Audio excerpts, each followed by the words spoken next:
just a few things. So first of all, some of you I know, some of you I don't. Hopefully we'll get to know each other. Feel free to keep your camera on or off. I'm an in-person kind of individual, but under the truth is the reason why we got kicked out of our room. We were nervous about people saying, "Oh, it's because of the security." It was actually because there's so much stuff being collected in Federation that the rooms are all literally booked, and there is not a room to be able to hold in anything. But so it worked out this way. And the truth is, the other thing that came to mind, I'll just put it out there because I'll forget at the end. I believe everything happens for a reason. Maybe the reason why it started on Zoom is, maybe, anything from, as a federation, we put out every morning, like a 9 o'clock check-in, like, words of inspiration to start your day. I find that the way you sort of start your day is the way you go through the day that lens. And unfortunately, what so many people are doing is they start their day by, reaching for their phone and turning on the first news story. And chances are that sets a tone, which is not the tone a person's looking to carry through. So maybe, again, without a big push, we just see if there's an interest and we sort of do this. And if, people spread the word and say, hey, it's a great thing to check in for 15 minutes in the morning, we do it. It's similar to what, to be honest, people did around COVID, as I sort of think about it now out loud. But now I think it hits us in a very different place. And I know that I'm always, looking for that strength. And I think I remember that there's a saying by Zig Ziglar. He says, and when he talks about inspiration, he says that, people shower, yesterday, but that doesn't mean they don't shower tomorrow. When you're dirty, you keep having to do that. So when you sort of feel like you've lost it, I know that I've gone, and the clock is ticking now. Like, I mean, there's no formal presentation. And this is going to be sort of words that come, from the heart, and they constantly change. And, obviously I'll take breaths to survive, as well as to take any questions, or just pipe in if you want. We're sort of feeling this out. But even on days where I feel very strong, I find that the next morning I can wake up, and unless I sort of, re-strengthen myself, that doesn't carry itself on its own. But on the flip side, I'll tell you the honest truth. I think this is where our tradition and everything we're about comes in the strongest. If you have to look around and say, where do we draw our strength from? And then you look at Jewish history and all the people that we know who got us to this point. If you think about it, the only reason why any one of us are on this call is because we come from parents, grandparents, great-grandparents, great-great-grandparents, all the way back to like the first tragedy the Jewish people ever had, literally at Egypt. Meaning you and I wouldn't be here. We literally would not be here on a call like this, facing this, with this, how do we get through it? If you didn't know, and we have to remind ourselves that the people that you came from, dating all the way back, had been through stuff. Up until now, we always spoke about, like, we spoke about the Holocaust, we spoke about pogroms, we spoke about inquisitions, we spoke about crusades, we spoke about destructions, we spoke about exile, we spoke about temple, we talk about Egypt, right? And we talk about those things, right? And I know for myself, I mean, some of you guys I know personally, so I definitely know you were around in the 73 war. I was a 6-month fetus during the 6-day wars, during the Yom Kippur War, so I don't remember anything about what was going on at the time.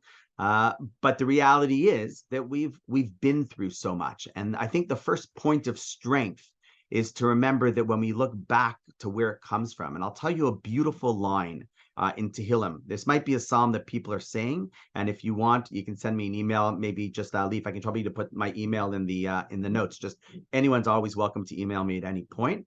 But there's a beautiful phrase of Shir Amalos Esai Nai Harim Me'an Yavo Ezri. It says, I look to the Harim, to the mountains, and where will my strength come from? And then it goes on to say, my strength comes from God, on and on. So there's the words, why Haharim, to the mountains? So the Midrash, part of our old tradition, says, Haharim also can be read Hahorim, to our parents, to our ancestors, right? Where are we going to draw our strength from? From our ancestors. And what does that even mean? I'm sure that there are people on this call, actually, I know for a fact, there are people on this call whose grandparents went through the Holocaust. So when we're looking for where does strength come from, I want to share with you, it's actually interesting. And I'm going to be doing another tour with young professional March Livings of the Holocaust Museum. A couple of weeks ago, I created a Holocaust Museum tour that focused on spiritual resistance. People who, when everything was taken away from them, did anything they could to hide a Sefer Torah, under their barracks, so that on Simchas Torah, which now that story takes so much more meaning to me than it ever did in my life, right, found a way to dance what was called the silent hakafa, because they said there's no way they can take it away from us. Or the people we heard about who lit Hanukkah by saving, like, the scraps of whatever oil that they could have. So This is our people. And one of the most important things I think during this time is when we lead into that, there is so much that could happen. So I want to mention a few points that come to mind. And honestly, please feel free to jump in or to ask questions. I'm not scared of questions. We just have to know that we don't always have all the answers. That's obviously an important point. Why don't we know all the answers? It's also an important point. That's why there should be, we should do this every morning for a couple of minutes. We understand as Jews, Rav Hirsch says there's a word, lamed mem he. If I would ask you how to pronounce the word, anyone can answer this one if you want. You can unmute and do that. How you pronounce Hebrew, lamed mem he, when you would read that. Anybody know how to pronounce that? Lama. Lama. So Sarah says Lama. lama. Excellent. Lama. And what does lama mean? Lama means why. So Rav Hirsch says, right, there's no what was named Vanna White. There's no vowels. You can't buy vowels in the Torah. We just have these words. He says, why is lamed mem he? Lamed and mem he could also mean lama. For what purpose am I here? How do I respond in the moment? We might not be able to say, here's the answer. And I think this is what we all feel. And I think one of the areas, and I won't say the most important, because to be honest, they're all important. But one of the important things to give strength is when you're faced with a question, right? If there would be a soldier on the ground and he would ask the question, why is this happening? That's not what the soldier does. What the soldier first does is, lama, why am I here? And how can I help? And that's what drives them. That's what gives them passion. That's what makes them successful, because they don't get bogged down on the questions, some of which they'll find out afterwards, some of which they might never get the answer to. But they're not concerned with trying to figure out the things that are beyond our understanding. And to be honest, there has to be a little humility during this time where, if, I can't understand what I remember in grade 5 when I had to make a solar system. It was with foam balls and strings and hangers. I can't fathom how the world was created. So I can't fathom what answers are to questions that I cannot figure out. I'm humble enough to know that I don't know most information in the entire world. And I'm humble enough to know that an ant can't understand, an ant, not A-U-N-T, but an A-N-T, can't understand a person that's walking. So I'm humble enough to realize that if there is a creator of this world, I cannot fathom what goes on behind there. Doesn't mean, and this is an important nakuda, a point, doesn't mean I accept and I feel good about any bad that happens. It's the opposite. In fact, which is interesting, if you accept the fact that you don't have answers, but you don't say the word lama, but you say lama, then you realize, no, I'm not going to say it's all for the good and I do nothing. I'm going to say, this is really bad. I don't understand why. I know at the end, it will all somehow make sense. And whether the end means like the blessing that I said in shul this morning, Machayim Mesim, that when everybody comes back, and it's all the end of the game, that we realize, wait, you know what? Everything, and we say, Hashem dima me'al kol panim, we say this in Levias, Hashem will wipe away every tear, not future tears, past tears, will all get wiped away. But I don't have that now. So therefore, the only thing I can ask is lama, for what? And I think the Jewish people now are feeling that. What does that mean? It means everybody feels like, I want to do something. It's crazy if you think about it. I was just talking to my kids before they went to school, and they went to school. Not a judgment for those who didn't send. Yes, I drove them to school as opposed to the fact that they usually walk because it's 5 minutes away, right? But they went there and we were talking. And I said, what's crazy? If we would be having a discussion now, this time, this is going to sound nuts. I didn't realize it until I said it to them. This time last week, it was a totally different world. If you would ask Raffi Lipner this time last week, what is the greatest challenge that the Jewish people face? Literally 7 days ago, I would say, and I would assume that many of us here would say, I don't know how the Jewish people are ever going to come together again. I have never seen such a divided and almost to the point of hatred of Jew versus Jew in my entire life on this planet. I've never seen it. And actually, I was so despondent that there is no way that I could ever see that. If you thought differently, I'd love to know how. I'd draw strength from that if it ever happens again. But I literally had no clue, however. Now, again, that doesn't answer saying, therefore, God, you never go down that path. We don't know. We don't know answers. But Lama, what do? Every Jew in their soul right now knows that there's nothing more important than coming together. And it's interesting, as I'm saying this, I'm thinking about the fact that there's a very interesting phrase that happens on Simchat Torah. So Simchas Torah, which is Shmini Atzeres, it's the same day in Israel. We're just most of us, at least I'm assuming most of us or all of us live in Toronto. So there's 2 days, but it happened on Shmini Atzeres. Shmini Atzeres is a very interesting holiday. Shmini Atzeres is not part of Sukkot. It's an add-on. It's a +1. And they say, why is it a +1? So the Midrash says as follows. This is actually crazy if you think about this now. Midrash says the following words. Our part of our oral history says the following words. It says, after Rosh Hashanah and Yom Kippur and Sukkot, which are times when Jews come together, right? Our shuls are full during that time. Sukkot, we sit there and we open up, forget, like, come in. It doesn't matter if I don't have room in my house, I'll build a hut outside. I don't care if you scrape the floors, doesn't make a difference. And everyone comes together. So the words of the Midrash says, God says the following. After all of those holidays, he says, Kasha alai predaschem. It's difficult for me, our separation. So there's 2 explanations to that. One is, and both are true, when it comes to, again, another time, always happy to answer that question. How can you have multiple truths to one answer, right? We'll discuss that another time. But one answer is God says, you know what? We've spent so much time together. I know it's going to happen after Rosh Hashanah Yom Kippur. I'm not going to see you again. It's so hard. How about you just stay one more day? Why don't go back yet? Stay one more day. Maybe that one more day that we just spent together will sort of solidify the deal, that we don't separate and say, see you again next year. And there's truth to that, right? We're so inspired. And for me personally, something about the energy of this Rosh Hashanah Yom Kippur and Sukkot was so intense and meaningful, right? And I was sad when it was coming towards its end right before Simchas Torah started of like, I'm going to miss this. I'm going to miss the feeling of connection, of intensity, of closeness. And there is something very true about that. And I think that's part of now we're feeling the sense of, you know what, me personally, and again, this is another discussion. Everything is another direction, but like you have a choice of either leaning in and getting closer and feeling like, you know what, who do we have to rely on? I sent a picture actually this morning at Minyan. So there's a bunch of security people that I've gotten to know over the past couple of days.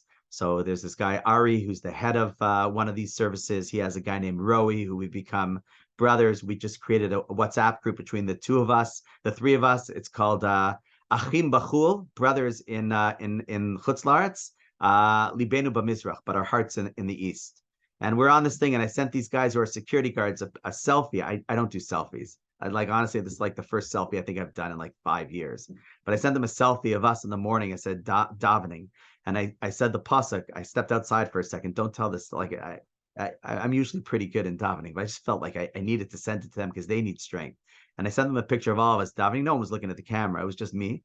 And I said, Ele barecha ve'ele basusim. They fight with horses and chariots. Banachnu b'shem Elokeinu naskir. We fight with getting close to God and saying, you know what, He's going to somehow figure this out. And they both sent back the most beautiful messages saying that's why one said we're like Reese's Pieces, the Reese's peanut butter cups. You need both. You need people on the ground. You need people connecting, right? So kashalai predaskam.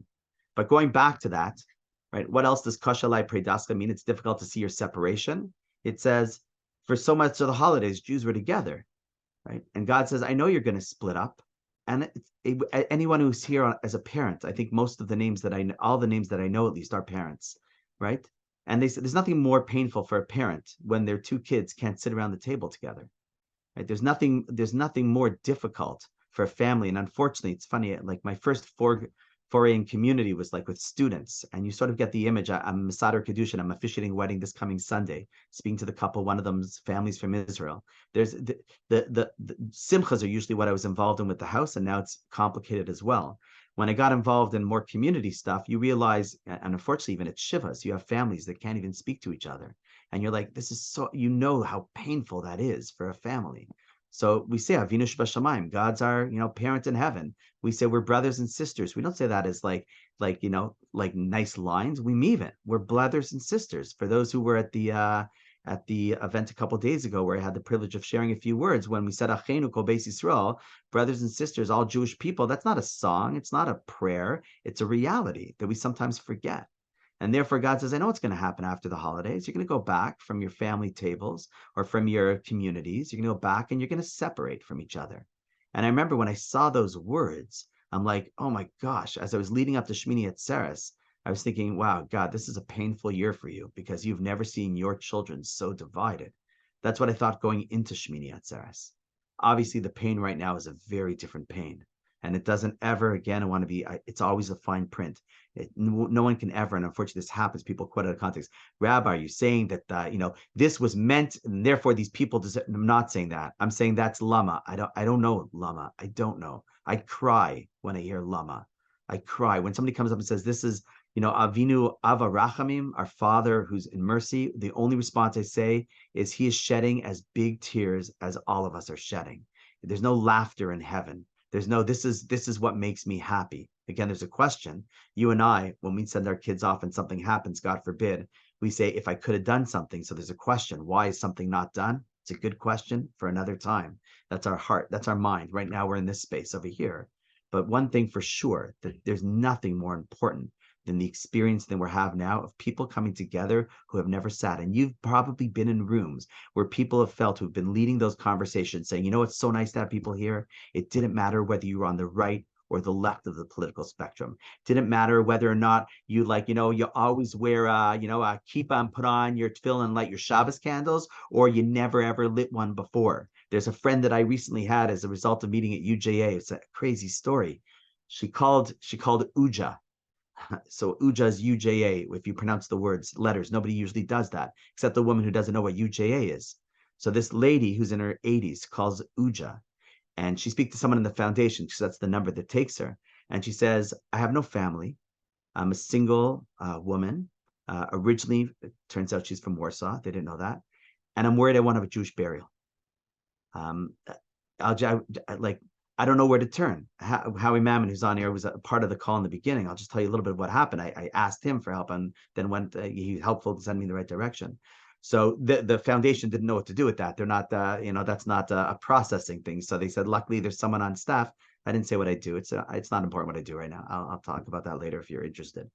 But I spoke to her a little bit. We worked it out, why she's worried. I gave her my number. I'm now on her fridge in terms of a number if anything is to happen, set up with a couple other things. It's like everything's Baruch Hashem together. And then I said, Linda, I said, you want to join us for Shabbos dinner?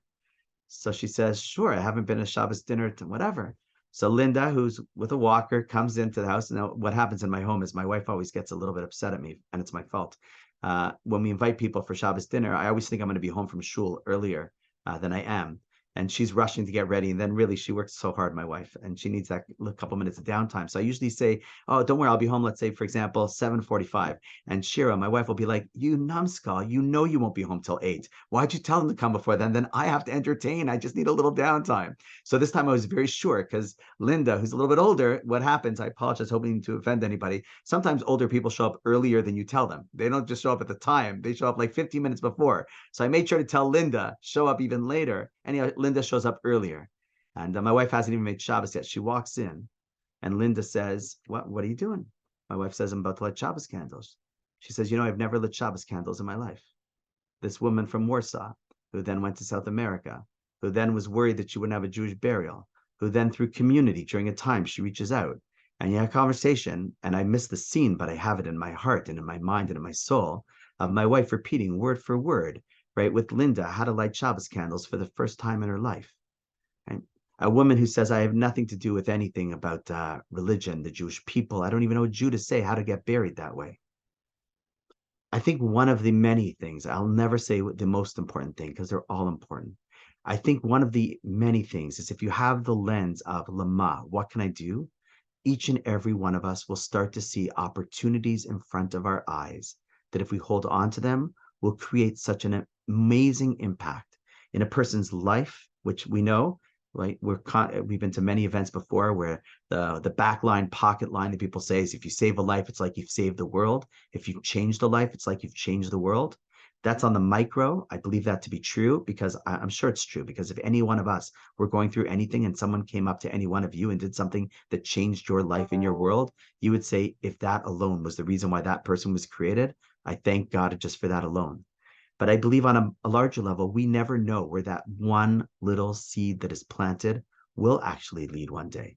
And if you have that eye, you will see amazing things start to unfold. I'll give you another example of something that came across. So I had the honor and the privilege of speaking at that rally that I'm sure, if not most of you were at or heard about, right? Something so powerful, about 25 or 30,000 people in the same place.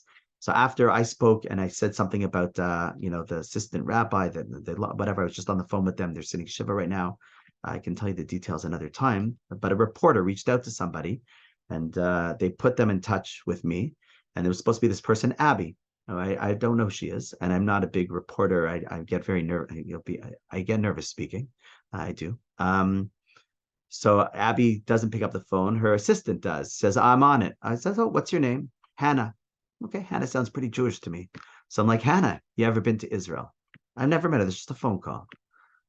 Yeah, I went on Birthright many years ago. So I said, okay, Hannah. So basically what's happening is on this phone call now, we have family, brothers and sisters. I said, when was the first time you went to Israel? She said, many years ago, I went for my bat mitzvah trip. I said, great. So let's talk a little bit about Israel. Let's get on the same page over here. We start talking. She starts crying. We start connecting. I apologize. I always do this, not because I'm looking to make people Shabbos observant, but because I only have time to talk to people on Shabbos. Otherwise, I'm running. I'm like, Hannah, after the interview and the article, I can send the article to you, the CTV, I think. I'm not sure. She wrote it up. I said, Hannah, if you ever want, she said something like, maybe we see each other on better occasions. I said, you're always welcome around my table. She says, you know what? Let me know when I can join you for Shabbat. So she will. And as I say those words, it's interesting. One of the things that people often say, and maybe this is the answer that we should be giving, there's so much to share. And I think maybe we should be doing this every single day, just a little bit. I know we all don't have a lot of time, but if for nothing else, you're my therapy couch and I'm feeling a lot better through this. So I thank you guys for giving me that help.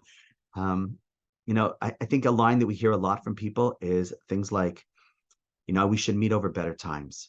It's great to see you, but we should do over better times. And I believe without a shadow of doubt, if there was a 14th Ani Mamin, I believe this will be over. It will be. I know it because all the other Ani Mamins I believe in as well, it will be over. And we know one of the challenges when things are over is we forget what we've learned or thought when we were in it.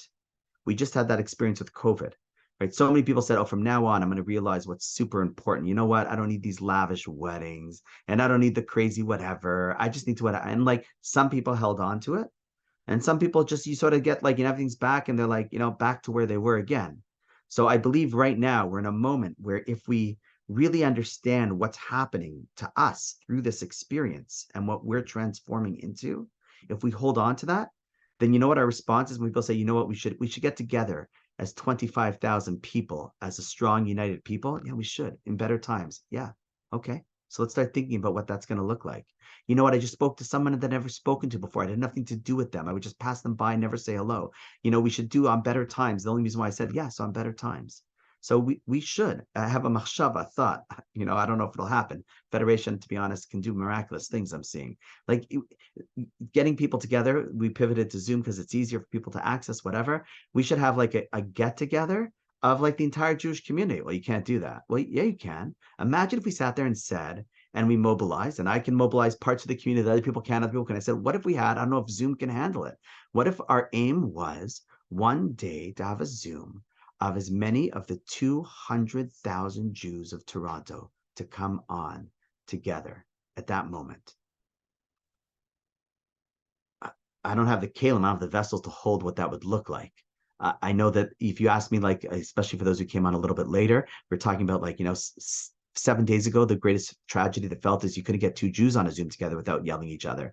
Imagine if just 3 weeks later, we organized everyone come on here, keep your cameras on, and those who don't even have computers or internet, call in. Let's see if we could get, like, who knows? Again, maybe it won't happen today or tomorrow. Maybe I just planted a seed in someone's mind who's smarter than I can, and we created an idea like that. What could that do for the Jewish world? I can't even begin to imagine. But this is the mindset. When we stop saying lama and why, and we focus on the lama, what can we do? You will see there is so much that can be done now. And there's a phrase which is it's not the way we say it in Jewish, but we're familiar with it in non-Jewish. Never put a good tragedy to waste. It's not the way we'd say it. It doesn't have the sensitivity to it. But when we're in this space, you can't not do something. It's interesting. There's a beautiful teaching. I don't know if I have the book here. I don't think I do. I had it. Oh, I do. There's a beautiful teaching. There's a book called Savazirus. So this book, actually, if you go to the Holocaust Museum, you'll see a wall dedicated to this individual, the Pizetzner Rebbe, Rav Klonas Kalman. He was the Rav in the Warsaw Ghetto. He was murdered along with just about everyone else that was there. I believe maybe he was transported to Treblinka. Anyhow, short story. It's not a history lesson, but he gave sermons. You can't imagine anything more difficult. He gave sermons to his people because they were looking for strength, like we're doing, but in very different circumstances. With all due respect to us, I can't compare. But he knew his people needed stuff, so he wrote down his notes before, and he would give these lessons over, and then he hid them in a canister. And he said, if they're ever to be found, please publish this, send it to my brother in Israel or whatever. Anyhow, years after the war, I don't remember the details of history, the canisters were found. They found these drashot, these sermons. They called the Sefer Eish Kodesh, the holy fire, because the words they're fire. You've never seen passion and fire like that in your life. So they found that. They also found other works of his, and one is this book called Savazirus, which is his diary, his personal diary of thoughts and reflections, not focusing on a Holocaust, but focusing on just his inner world. And he says something, and I'll read part of it, but I'm happy to go through it with anybody at any time. But he says as follows: Imargish ata shalibcha bekirbecha nishbar. If you find that your heart is broken, and you feel that whatever, so I'm going to cut and paste a little because it's a long piece. He says, Rak temar ba'od ma'od likanes el libcha l'shaded admascha hakasha. He says, when your heart is open, he says, and you feel, I'm feeling so broken. He says, so you've got to go into your heart and start doing work. It's almost like if a surgeon says, we have an open heart. So if you have an open heart, you'd say that's very dangerous. If a person says, wait, I'm a doctor, this is open heart surgery. So you say, okay, so you opened up the heart. So now what? What do you mean now what? I opened up the heart. That's open heart surgery. You say, no. Open heart surgery is you open up the heart in order to go in and do the work that needs to be done to make the heart healthier. And I believe deeply that this is, as he was saying, it's not my words, it's his. He says there are moments of life where your heart is broken, not broken, broken open. And you can access feelings, connections, insights that otherwise, and he says, I closed the book, I apologize for wasting your time, but I just remembered how he closes that piece. He closes that piece. I'm so sorry. He says as follows. This is why he's called the Eish Kodesh, my friends. If you don't sit there and strengthen it,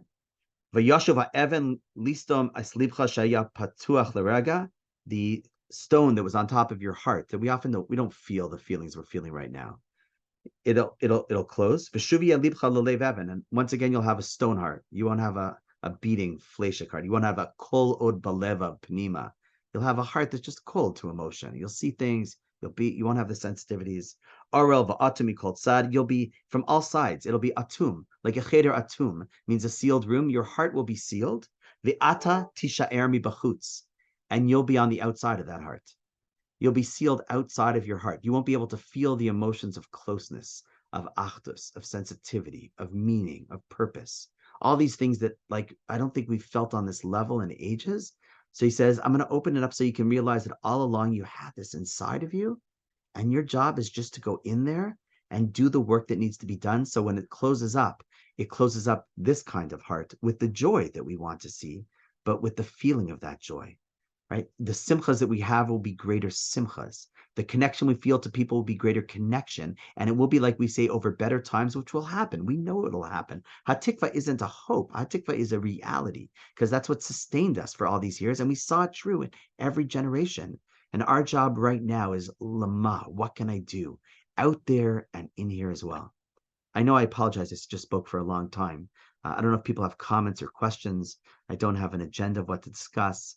If there is interest to continue something like this, maybe not for as long as we've a half hour, if a half hour is good or not. Honestly, this is all feedback based. There's no script, there's no agenda, there's no whatever. It's really, what people, feel has value or not. But unfortunately, I can go on forever because there's so much wisdom that we draw from. But I'll open up if anybody has any questions or thoughts, or wants to ask something or note something. Just make sure to keep it short, in the sense that sometimes, not you, Diana, you're not like this. I'm not saying because you just turned on. Sometimes you have people that come on for 5 minutes, and then they say, now I'll ask you my question. So like, okay, yeah, Diana. I actually just wanted to say, Rob, that was actually beautiful, and I think it's the perfect way to go into a very, very meaningful Shabbat. I know that as you see the kitchen behind me right now, I'm busy preparing, I'm busy hosting, like a lot of people today, and I'm opening my doors to anyone who wants to join us for Shabbat. We have a lot of friends coming over tonight as well. And I think it's just so super important for us to be together and to really just focus, as you said, lama. Like, why do we need to be together? Why do we need to come and stand united? And we are one people with one voice. And I just wanted to say thank you for this morning. It was really very special going into Shabbat. Thanks, Dan. I appreciate that. I appreciate you. Shabbat Shalom. Yeah, Shabbat Shalom. Yeah, the word Shalom never took on such a strong meaning next to the word Shabbat, eh? Yeah, Absolutely. yeah, Absolutely. Umevarach. yeah, yeah. It's interesting. I think that's another point that I'll just make. And how about this? I'll officially stop like talking at 10:15. We'll keep it 45 minutes because I sometimes don't know my limit and stay within it. But uh, I think that if a person has also an open heart now, the words that we say always as part of our tradition will take on meaning that you've never understood before in such a deep way. So tefillos, prayers that I'm saying, which I've said in my entire life, are jumping out at me. I think we're all in the same boat. At least I'll publicly say it myself. It's a lot of tefillos that I have a hard time connecting to. I sometimes find davening really hard. I'm finding it so easy now. I'm finding every sentence blaring out with meaning that I've never seen before until this time. And all these years, the famous phrase by Mark Twain, something along the lines of like, when I was, I don't know, like 13, my parents didn't know anything, and somehow when I turned 25, I realized they learned a lot over the past couple of years. Like, they got a lot smarter. I feel that like, I was in a space of like, these sages, like they're a little bit out to lunch and outdated. Like, I don't think they know. And now as I get older, I'm like, you know what? Like maybe somehow they upgraded it, but it's really just me that's getting a stronger, more mature, more in touch lens. It's hard not to see, the meaning in those things that happen. I'll give you an example. I'll give you a perfect example. And this I was not planning on sharing until I was reviewing the Parsha this morning. And I'm gonna I'm gonna do something very controversial in my shul. I'm gonna tell the Kiddush Club that they can't go to Kiddush this week because they usually leave during Haftorah. I won't talk about what my thoughts are on all that. That's another schmooze. But the Haftorah this week, honestly, I read it this morning. I started crying. I'll just read it to you in English a little bit. This is the beginning as we start Bereshis. So said Hashem, who creates the heavens, stretches them forth, spreads out the earth, and what grows from it gives soul. I'm Hashem. I've called you and taken hold of your hand. I will protect you. I've appointed you to bring the people in, to be a light unto the nations, to open blinded eyes, to remove a prisoner from confinement, dwellers in darkness and from a dungeon. I have long kept silent, been quiet, restrained myself. I will cry out like a woman giving birth. I will destroy the mountains and hills. I will lead the blind on their way. I will take them out of darkness into light, from crooked places into straight. All of them are trapped in holes, hidden away in prisons. They're looted without rescuer, downtrodden, with no one saying, give them back. Who among you will give ear to this? This could have been written right now, honestly. Like, right now. If those words, I've never read words about we have people in prisoners and in holes. I'm like, what are you talking about, you prophets? What are you crazy? Like, what world do you live in? Or you live in some ancient world? Why am I still reading these words today? And again, I don't believe in any coincidence at all. I believe there's a reason why this Haftorah is this Haftorah. I don't know if all Haftorahs talk about this. I don't think so. I don't remember that language. The language is languages I've ever lived it to see in Jewish times in our lives. Right? And this is what we start Bereshis with. A reminder says, listen, at the end, I'm going to take you out, right? And you will be my witness. What Hashem, that like, that whom I've chosen you, and you'll know and you'll believe in me and understand that I'm here and nothing was created by all this. Like, so I believe we're living in times where everything has so much more meaning. I believe that, all the teachers and rabbis that I thought were crazy when I was growing up, they used to say things. I reached different levels. I won't say of greatness, of perspective, really just perspective. I used to think that some of my teachers were crazy when they spoke about, what are you wasting your time with watching so much sports? This was in the day where you didn't have 24-hour commentary and there wasn't whole whatever, and you didn't have like fake sports where you bet it on whatever. It was just like going out to the ball game, which I think is still healthy. I do. But it's like life is so important. Why are you wasting it so much just following these statistics? There's more important things. And I remember thinking you're crazy. And now I look like sometimes people's lives are like their most proud moment is the t-shirt that they wear of the team that they watch, and that trumps whatever they do in other areas of life because sports is so important. I'm at a point in life where, like, you know what, like yeah, you need a break, but like it's not a religion. It's just trying to be like, okay, do I go to the game or do I go to Friday night dinner? Like, when did that become a competition? And I'm like, oh, my rabbis weren't so crazy, unless I'm part of the crazy rabbis now. And then I remember thinking, like, they're always like, oh, all this material stuff. What do you need? Whatever. I had to go return something to what's the mall? Yorkdale, to Yorkdale. I had to return something to Yorkdale that my kids bought. I felt sick. I'm like, who needs all this stuff or all this whatever? Just like, and the pictures of what they're doing. And then I passed by a store where I was so sad. Like, it looked like it's a kid's store, but kids shouldn't be dressing that way when they're like that age. I had to turn away. Like, I'm like, I'm like, oh no, I sound like my rabbi. But I'm like, I don't know. There's like an unhealthy, like, whatever.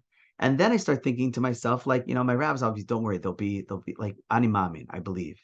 And I'm like, Animami, for me, Raffi Lipner has been a song that we sing. And I thought my children and grandchildren and great grandchildren will always sing that.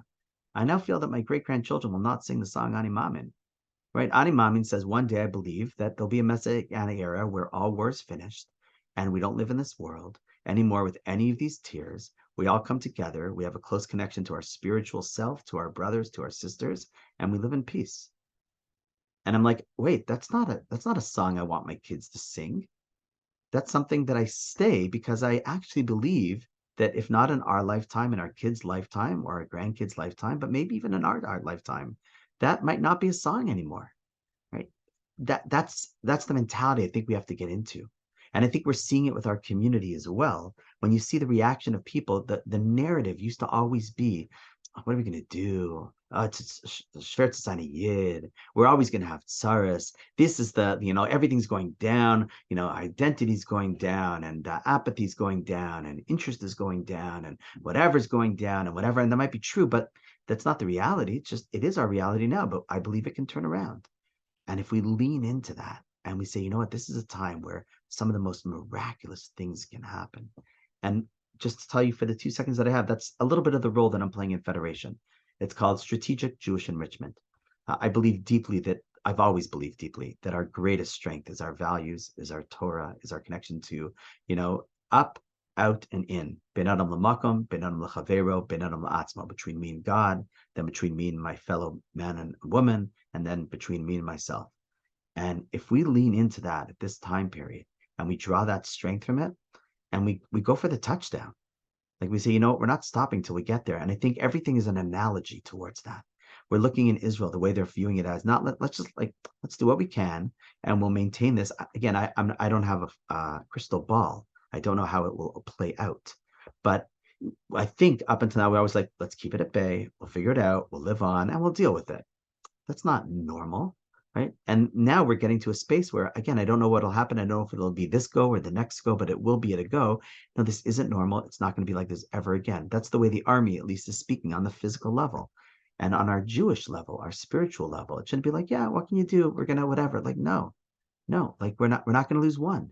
Somehow we've got to bring it in. And I believe if we focus on that, if we grow this, if we pull from our tradition and these messages, which up until now were just nice to haves. It was like, okay, the rabbi will now give his Dvar Torah and then we'll get down to business. If we say, no, we're now going to frame our lens through our values. And when we have our meetings, the meeting is going to be drawn from those values. And when we see something, we're going to sit there and say, how do we lean into that? To not just say we're successful because we got the tip of the iceberg, but because now people have this engagement, we're going to do something that's tremendous. We're going to expose it all.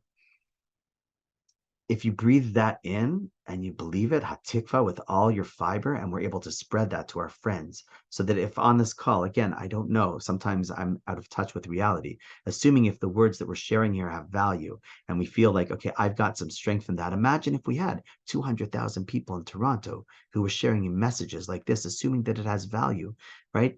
And they go out into their world with that, armed with that. How can this world not change in an instant? And we'll end this with one point officially, right? This happened in an instant, right? What's so scary is that it caught us off guard, and it went from the greatest light of freedom, of never hearing anything, of me living in a world where I've never seen this before, having been born, like I said, after the 73 war, to the greatest darkness that most of us have ever lived through. You can't compare it to the darkness, but all of us, if it can switch that quickly in darkness, it can switch that quickly in light.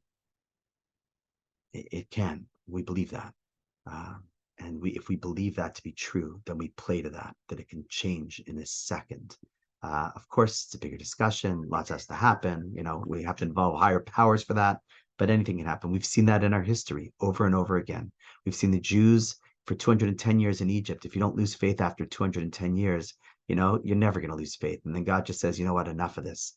We're out of here. And we're out that night. So quickly, we had to eat matzah. You understand what that? I understand as I'm saying these words. I never understood those words. That means it changed so quickly that Jews couldn't even pack their snack bags. What Jew travels without food? Right? We have our food ready always to go. We're always eating. And so off guard, they said, "Oh my gosh, we got nothing." God says, "You don't have time to take anything. We're getting out of here." If that can happen back then, it can happen now. So I've got to prepare myself for that. I've got to work here. Again, I'm not saying it's going to come tomorrow. I don't have a crystal ball, but I do believe that it could happen in any second, because that is, when we look back at where we come from, that is our story. And we saw the story again. It doesn't justify, it doesn't make us not hurt. We saw that story in 45, each and every one of us. If we were there in 45 and had to bet on the Jewish people, we would have said, you know what, statistics say we're done. No one would have bet on the fact. I bet you there'll be a state of Israel in 3 years after the biggest calamity. That is considered overnight in Jewish history. You take 2,000 years and you turn it around in just 3 years. That is nothing short of miraculous. It takes our effort. Just like God goes to Moshe and says, Moshe, Moshe, he says, Hineni, he says, I need your help, but we're going to get you out of here. Moshe's like, I don't know how to speak. Moshe's like, I can't approach Pharaoh. He says, don't worry, I'll do the speaking and I'll do the actions. I just need you to be in and to help me get it done.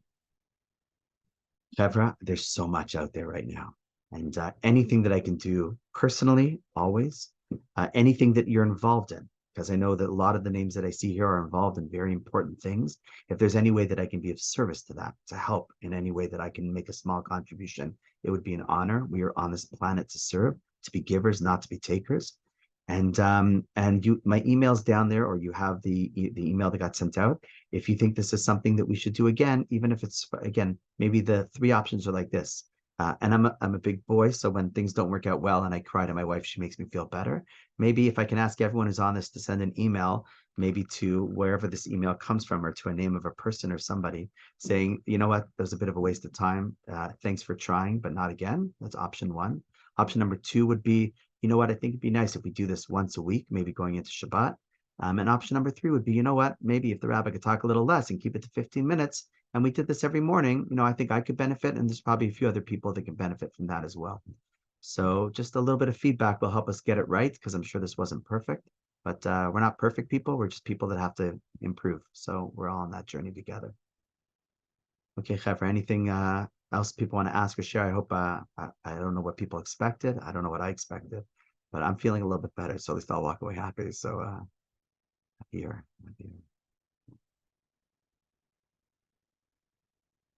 All right. So Chevra, looks like people are, I just wish everyone a Shabbat Shalom. I'll stay around to the last one just in case anything. And thank you very much, Steve. Thanks. Thanks, buddy. Nice to see your face.